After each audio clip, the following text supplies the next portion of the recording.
Dünən səhər bir video çəkib paylaşmışam. Yəni səhər tezdən yemək yedim. Elə dedim bir də fikir gəldi. Dedim paylaşım. İndi səhər tezdən də nə saqqal darayırsan, nə bir şey. Yəni maksimum yunub oturmuşsan.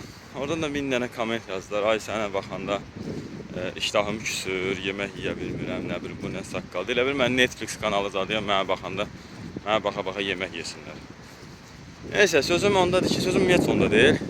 Sözümü nəyə gətirirəm ki, siz sabahlamaya çəkilişə başlamaq istəyirsinizsə, bunu hamısını gözünüzə alın. Yəni bunu mənəvi özünüzə hazırlayın ki, mənəvi özünüzə hazırlayın ki, sabahlayın siz video çəkəndə nə çəksəz də fərq etməz. Çəkdiyinizdən asılı olmayaraq. Yəni siz orada bir problem olmasa belə birimiz qoyan tapılacaq. Omuz qoyanlar da sizi kimi olmaq istəyənlərdir, amma bacarmayanlardır. Məsələn, o da çəkmək istəyir. O qədər öz yalanına özü inanır ki, hətta özünü inandırır ki, yox mən çəkmək istəmirəm. Amma bu şey çəkmək istəyir, sadəcə bacarmaqla, bacarmadığından səni sancıb.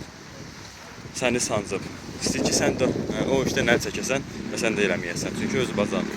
Ona görə mənəvi olaraq buna hazır olun. Mənəvi hazır olmaq isə daha rahat yolu mənim Telegram kanalıma keçid eləyin.